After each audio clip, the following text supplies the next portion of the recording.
혈당만 관리해서 뭐 급격하게 살이 빠지고 엄청나게 살이 빠지는 다이어트가 된다 뭐 이런 건 아니고요. 제 생각에도 다이어트 방법하고 영어 배우는 방법은 인터넷에 엄청 많죠. 답이 없다는 소리입니다. 안녕하십니까. 더 편한 팟캐스트입니다. 뭐 건강과 관련된 여러 가지 주제들을 전문가들을 모시고 의견을 듣는 자리입니다. 하여튼 오늘의 주제는 다이어트입니다. 그런데 그냥 다이어트가 아닙니다. 요즘 뜨거운 키워드죠. 바로 혈당 다이어트입니다. 오늘의 전문가는 긴축 혈당 정책을 밀고 계신 남윤성 의학 박사님 나와 계십니다. 안녕하십니까. 안녕하세요. 남윤성 의학 박사입니다. 육아도 혈당, 회식도 혈당, 그리고 인생도 혈당입니다. 인스타에서 당당 약사로 활동 중입니다. 당당 약사가 무슨 뜻인가요? 당을 관리하는 약사, 그래서 당 약사, 그리고 또 당당하게 하자 해서 당당 약사 이렇게 있습니다. 준비 많이 하죠. 오늘 특히 혈당 다이어트에 대해서 실전에서 어떻게 적용할 수 있는지, 그리고 오해는 없는지까지 얘기를 나눠보려 합니다. 자, 혈당 다이어트 요새 많이 하시죠? 연속 혈당계가 나오면서 많이 하시는 것 같아요. 인스타 같은 SNS에서도 어떤 음식을 먹고 나서 전후에 혈당 비교도 많이 하고 있고요. 혈당 스파이크란 말도 있죠. 근데 혈당 스파이크는 논문이나 이런 거 봤을 때는 아직까지 학술적인 용어는 아닌데요. 그래도 이 밥 먹고 나서 어떤 특정 식품을 먹고 나서 혈당이 쫙 올라가면 이게 인슐린 저항성 영향을 주고 어찌 보면 다이어트에 되게 악영향을 주기 때문에 이런 혈당 다이어트가 각광을 받고 있는 것 같습니다. 그래서 요즘 유튜브를 보면은 혈당 스파이크를 줄이면 복부 지방이 빠진다. 혈당 다이어트로 마이너스 3인치. 이런 부분들이 있는데 실제로 우리가 병리적 기전이나 이런 걸 보면 그럴 수 있을 것 같긴 한데 실제로 진짜 가능한 얘기라고 생각하십니까? 저는 가능할 것 같아요. 제가 실제로 지금 이제 혈당 긴축 정책을 하고 있고 특별히 뭘 하지 않아도 이렇게 관리만 해도 살이 좀 빠지는 느낌이 있고 그러다 보니까 살이 좀 빠지면 당연히 복부부터 빠지니까 숨어있는 3인치를 찾을 수 있는 가능성이 매우 높은 다이어트 방법인 것 같습니다. 혈당이 이제 급격하게 오르면 인슐린이 과다하게 분비되고 지방이 저장이 되고 그렇기 때문에 살이 찌고 근데 요 사이클인데 요걸 이제 잘 관리를 하면 당이 천천히 올라가니까 식사도 양도 줄고 혈당 흐름을 조절하자는 의미에서 제가 이제 만든 말인데요. 긴축 혈당. 좋은 것 같아요. 긴축 혈당 정책. 그러니까 혈당만 잘 관리하면 진짜 살이 빠진다. 이런 말씀이시죠? 그게 다이어트의 시작이 될 수 있다. 시작이 될 수 있다. 혈당만 관리해서 급격하게 살이 빠지고 엄청나게 살이 빠지는 다이어트가 된다. 이런 건 아니고요. 물론 이제 다이어트 여러 가지 방법 중에 혈당을 관리하는 게 되게 중요한 포인트인 것 같고 결국은 이제 총 섭취량도 이제 조절을 해야 되고 운동을 해서 활동량도 늘려야 되고 그래서 결과적으로 이제 먹는 거랑 운동량이 이제 선순환돼서 전체적으로 살이 빠지는 다이어트가 되는 게 중요한 거고 억제해서 한다기보다는 이제 잘 조절이 되는 다이어트를 하는 게 중요하다고 생각을 합니다. 지속 가능성을 많이 강조를 하시는 것 같아요. 그죠? 그러면 실제 박사님 같은 경우는 어떻게 하고 계신가요? 원래는 아침 아예 공복 상태로 다니고 점심에 이제 밥을 또 폭식을 하고 이런 식으로 했었는데 최근에는 아침에 간단하게 견과류 같은 걸 좀 먹고 그래서 공복 시간을 잘 관리를 하고 그리고 이제 밥을 먹을 때도 이제 혈당 지수라고 하죠. GI 낮은 식재료 위주로 먼저 먹는 그런 방식도 좀 하고 있고요. 그리고 밥을 먹을 때 채소부터 먹고 단백질 먹고 마지막에 이제 탄수화물을 좀 먹는 순서를 조절하는 방법도 좀 사용을 하고 있고요. 그래서 인터넷에서 보면은 상추를 먼저 먹고 체중 감량 약간 좀 오바성이긴 한데 이런 부분들 같은 경우 어떻게 생각하십니까? 실제로 이제 요즘 연속 혈당기도 보급이 많이 됐고 사용하시는 분들 결과 나오는 것도 보고 하면 확실히 채소부터 먹는 게 같은 식단을 했을 때 혈당이 급격하게 오르지 않는 결과들이 많더라고요. 완전 근거가 없는 얘기도 아닌 것 같고 실제로 효과도 좀 있는 것 같고요. 근데 채소 한 장을 먼저 먹는다고 효과가 있지는 않고 전체적으로 채소 비중을 좀 넉넉하게 초반에 먹어주는 게 식사 시작할 때 도움이 되는 것 같습니다. 그러니까 포만감도 어느 정도 관여를 하는 것 같고요. 식이섬유들이 많으니까. 먹다 보면 포만감이 더 생길 수밖에 없어요. 천천히 먹게 되잖아요. 옛날에 그냥 허겁지겁 막 고기 먼저 먹고 밥 먹고 막 고기는 밥이야 이러면서 막 먹으면 빨리 많이 먹게 되는데 이런 순서를 지켜서 먹으려고 하고 어떻게 좀 생각을 하면서 먹게 되면 식사 시간이 자연히 좀 늘어지죠. 그러면 이제 천천히 먹게 되니까 포만감도 먼저 생기고 그럼 전체적인 먹는 양도 줄어들고. 비만 학회나 일부 전문가들 사이에서도 혈당 다이어트는 과학적으로 검증되지 않았다 이런 주장이 있습니다. 어떻게 생각하십니까? 맞는 말이라고 볼 수 있죠. 뭐 혈당 다이어트라는 말 자체가 뭐 완전 학술 용어는 아니고요. 혈당 지수나 뭐 식사 순서, 뭐 혈당 반응 이런 거를 이제 과학적으로 이제 지금 인정을 받아가는 과정인 것 같아요. 관련된 자료들이 나오고 있고 실제로 사람들이 따라 할 때 결과들이 나오고 있으니까 이게 완전 이론적으로 정립됐다기보다는 이제 실생활에서 이런 것들을 할 때 도움이 되니까 그런 변화를 만드는 방법으로서 참고해서 실천해 보는 게 중요하다고 생각합니다. 그러니까 뭐 과학적인 이론도 뭐 중요하겠지만 생활 전략, 어떤 우리의 어떤 건강한 생활 습관, 특히 식습관을 가져가야 되는 전략이다. 그래야지 어찌 보면 비만이나 다른 성인병이나 이런 부분들을 예방할 수 있다. 이 말씀이시죠? 예. 다이어트 방법들이 유행하는 것들이 굉장히 많잖아요. 원푸드 다이어트, 황제 다이어트, 뭐 간헐적 단식, 뭐 이런 것들, 뭐 저탄고지 막 이런 거 많았었는데 이게 무조건 따라하기도 힘들고 그 따라하는 게 꼭 몸에 좋지도 않고 효과가 뭐 완벽하지도 않으니까 그런 유행을 따라한다기보다 이렇게 조절하는 그 방식을 좀 취해서 그 자기한테 맞는 방식을 좀 찾아가고 그 자기 나름의 루틴을 좀 만들어서 전체적으로 혈당을 관리하면서 이제 다이어트로 이어지게 하는 사이클을 만들어가는 과정이 되게 중요하고 가치가 있을 것 같아요. 제 생각에도 다이어트 방법하고 영어 배우는 방법은 인터넷에 엄청 많죠. 답이 없다는 소리입니다. 우리 당당 약사님 말씀대로 어찌 보면 본인에 맞는 다이어트 방법을 선택을 하셔서 꾸준하게 가져가시는 것. 솔직히 말씀드리면은 안 먹고 많이 움직이는 거 아닙니까? 맞습니다. 요즘 핫한 약이 있습니다. 위고비죠. 위고비. 원래는 당뇨병 약으로 나왔죠. 위고비. 그 전에 삭센다도 있었고요.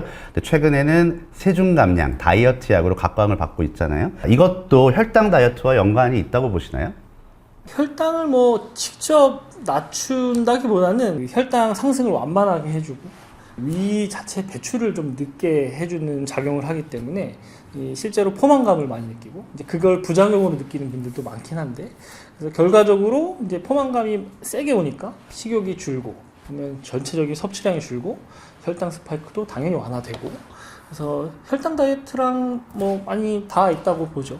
위고비 같이 GLP-1이라고 해서 우리가 밥을 먹으면 위에서 자연스럽게 분비가 되는 호르몬이고요. 그 호르몬 같은 경우가 뇌에서 어찌 보면 포만감을 일으킨다고도 하고 그리고 위의 배출 능력, 아까 말씀하신 배출 시간을 천천히 하는 과정에서 어찌 보면 체중 감량 효과가 있고요. 실질적으로 당뇨의 원인이 되는 뭐 인슐린 저항성을 낮춘다던가 뭐 이런 보고가 있는 것 같아요. 혈당 다이어트라는 거 제가 봤을 때는 일반인 분들이 직관적으로 딱 알아들 수 있게 그리고 연소혈당 측정기가 나와 있기 때문에 이걸 조절을 하자 이런 게 있지만 그 이면에는 인슐린 저항성에 의해서 직간접적인 상관관계가 있다고 봅니다. 저는 이제 그 긴축 혈당 정책이라고 해서 그렇죠. 이제 생활 루틴에서 이제 혈당을 좀 관리하면서 잡아가는 방식으로 접근을 하고 있지만 뭐 비만이 좀 심하시거나 뭐 단기간에 효과를 좀 보고자 하시는 분들 같은 경우에는 뭐 위고비 같은 약물도 뭐 효과적인 방법으로 하나 접근해 볼 수 있는 거라고 생각을 하고요. 근데 다만 이제 아무나 그걸 또 맞을 수가 없기 때문에 전문가랑 상담을 꼭 하시고 자기한테 맞는 건지 확인을 한번 하시고 적절한 용량에서 사용하는 게 좋을 것 같습니다. 우리가 또 회식도 하죠. 물론 뭐 외식도 자주 하실 거고요. 그래서 외식할 때는 사실 컨트롤하기가 어렵잖아요. 뭐 흔히들 치팅데이라고 하는데 뭐 그렇게 할 때도 있고요. 근데 좀 전략적으로 먹으려고 생각을 좀 많이 하고요. 그래서 제가 나름대로 뭐 정리한 거는 뭐 긴축 혈당 뭐 4원칙 뭐 이런 거 만들어서 한번 채소류 먼저 먹고 뭐 탄수화물 종류 밥이나 면 같은 거는 조금 뒤로 빼서 천천히 먹고 그리고 국물은 되도록 조금 줄여서 먹고 뭐 그리고 이제 특히 이제 단맛 나는 국물들 혈당이 팍 오르기 때문에 그런 거 이제 가급적 이제 안 마시는 게 좋고 이제 그걸 원칙으로 하고요. 그리고 이제 회식 자체를 피할 수는 없잖아요. 그리고 이제 애기들이랑 있다 보면 외식을 안 할 수가 없어요. 집에서만 먹이는 것도 한계가 있기 때문에.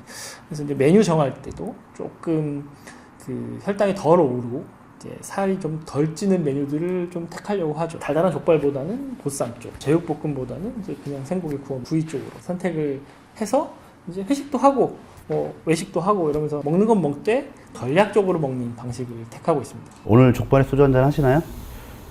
보쌈에 소주 한잔 하셔야 된다니까. 이러시면 안 됩니다. 당당 약사님 요리도 또 즐겨 하시고 잘 하시잖아요. 그래서 외식 말고 집에서 먹을 때는 어떤 메뉴를 추천하시는지.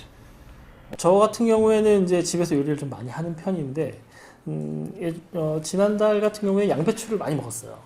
이제 혈당 다이어트 초반에 좀 효과를 보려고 양배추 요리들을 주로 했었고, 최근에는 이제 두부랑 뭐 가지덮밥 이런 거 좀 자주 해 먹고 있거든요. 그래서 이제 뭐 가지 얇게 썰어가지고 구운 다음에 두부 졸여가지고 이렇게 올려줘서 같이 이렇게 먹고, 그러면 채소도 많고 두부 단백질이기 때문에 뭐 혈당 지수도 좀 낮은 편이고, 그래서 이제 거기가 조금 심심하면 간고기 같은 거 조금 넣어서 볶아 먹으면 맛있으니까 단백질 보충하고 이럴 때 이런 용도로 해서 만들어 먹고요.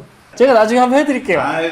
박사님 요리 하시잖아요. 집에서 해서 술안주 만들어 드시는 걸 제가 알고 있는데. 자취 생활을 오래 했어서 음식의 어떤 감칠맛을 높여줄 수 있는 천연 MSG 토마토를 자주 이용을 하는데요. 토마토 같은 경우는 으깨가지고 김치찌개에도 넣어 먹고, 돼지고기 같은 거 이제 토막 넣어서 약간 김치찜처럼 해서 거기에 토마토를 으깨가지고 넣으면은 굉장히 맛있습니다. 카레도 토마토 들어가는 거 아시죠? 맞아요. 감칠맛, 그러니까 천연 MSG의 보고입니다. 박사님 요즘 그게 혈당 다이어트를 하면서 좀 뭐 변화도 느끼셨다고, 그래서 공복 혈당도 달라졌어요. 혈당 측정하시나요? 40대 넘어가면 보통 남성분들, 특히 뭐 대사증후군 뭐 이런 것들이 보통 다 있어요. 그래서 혈당이나 콜레스테롤 수치가 약간 경계로 왔다 갔다 하시는 경우가 대부분이거든요. 저 같은 경우에도 최근에 요 긴축 혈당 정책 시작하기 전에 살이 조금 올랐었어요. 좀 순간 좀 피곤하고 그래가지고 혈당을 좀 측정을 해봤더니 병원 갈 정도는 아니에요. 당뇨병 약 먹을 정도까지 올라가진 않았는데, 공복 혈당이 뭐 한 10시간 금식했는데도 한 110, 뭐 보통 100 이하가 나와야지 정상인데, 100에서 120 사이가 이제 보통 대사증후군 초기에 보통 많이 나오죠. 그래서 저도 딱 그 경계에 또 걸려 있더라고요. 그래서 운동 루틴도 조금 만들고, 야식 좀 줄이고, 식단 조금 조절하고 했더니. 저랑 멀어졌더니? 그렇죠. 그랬더니 이제 정상으로 좀 들어오더라고요. 예, 숫자가 확실하네요. 긴축 혈당 정책이 이제 실제 결과까지 이제 입증이 된 거예요. 그죠? 숫자에 좀 민감한데, 그러니까 매번 아침마다 한 번씩 찔러가지고 혈당 체크하고 체중계도 한번 올라가 보고 하니까 이게 근데 이게 줄어드는 게 보이고 결과가 나오니까 동기부여가 또 되고, 그래서 이게 방법이 틀린 방법은 아니었구나, 내가 짠 방법이 확신을 가졌죠. 긴축 혈당을 하면 건강에 도움이 된다. 그리고 이제 제가 개인적으로 생각했을 때는요, 여러분 다이어트 할 때도 체중계 계속 올라가야 되고요. 혈당 같은 경우도 이렇게 측정을 계속 해 주셔야 돼요. 측정하지 않은 숫자는 관리할 수 없다, 이런 말이 있죠. 당당 약사님의 긴축 혈당 정책이 입증이 된 거예요. 이렇게 건강하게 우리 식습관을 가져간다. 그러니까 우리가 생각하는 것과 실제와 좀 다른 부분들이 항상 있을 수가 있잖아요. 그래서 우리가 흔히 건강하다고 생각하는 음식들 중에서도 의외로 혈당을 확 올리는 것들이 있겠죠. 그래서 그런 부분들은 이제 어찌 보면 다이어트 하시는 분들이 어찌 보면 함정처럼 여겨질 텐데, 좀 어떻게 말씀을 해주시죠. 실제로 생각하는 것보다 이제 그 혈당 지수 이제 정리해놓은 음식 리스트를 이렇게 보게 되면 그 알고 있는 거랑 좀 안 맞는 괴리감 있는 그 식품들이 좀 있어요. 그래서 이제 흔히 다이어트에 도움이 될 거라고 먹는데, 실제로는 혈당 스파이크를 유발하거나 아니면 당이 생각보다 너무 높은 음식이거나. 그래서 제가 몇 가지 뽑아봤는데요. 첫 번째는 현미떡. 이 현미가 이제 건강에 되게 좋고, 떡으로 만들어 놓으면 이제 건강식이 아니게 되는 거죠. 분쇄된 탄수화물 자체로 만든 게 이제 떡이기 때문에 혈당이 빨리 올라가고, 그리고 이제 또 하나가 고구마, 말랭이. 이렇게 고구마 말랭이라고 하죠. 요즘 그 좀 이렇게 말랑말랑하게 그래서 하는 거.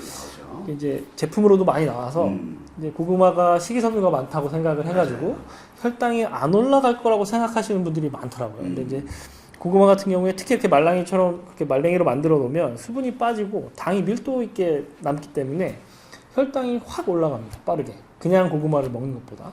오히려 그냥 그 생고구마를 먹는 게 낫지. 이런 식으로 해놓은 제품을 먹는 거는 그렇게 효과적인 섭취 방법이 아니고요.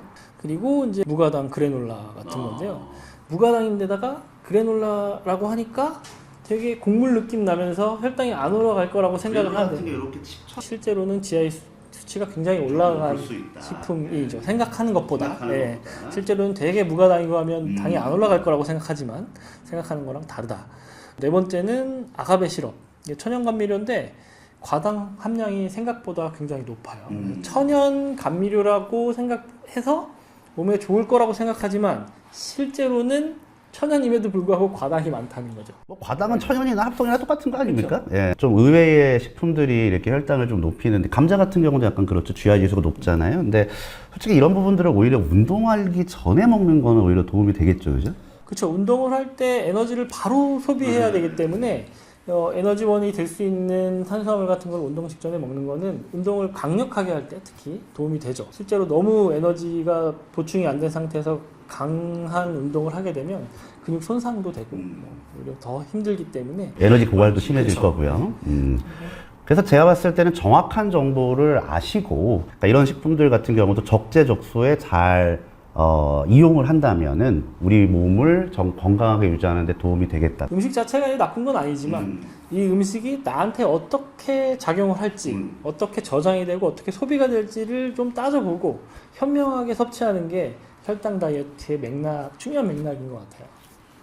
오늘 첫 번째 시간이었는데 하여튼 뭐 긴 말씀을 해주셨어요. 정리를 해보면 식사 순서가 중요하다. 예, 포만감을 높일 수 있는 채소를 먼저 단백질도 포만감을 높이죠, 그죠? 탄수화물을 나중에 먹으면 탄수화물의 섭취를 조금 컨트롤할 수 있기 때문에 혈당 증가를 많아질 수 있다. 그리고 뭐 견과류 같은 걸 이용해서 뭐 탄수화물을 먹기보다는 뭐 이렇게 단맛이 땡길 때는 견과류 한두 개. 견과류도 너무 많이 먹으면 또 지방이 많아가지고요, 그죠?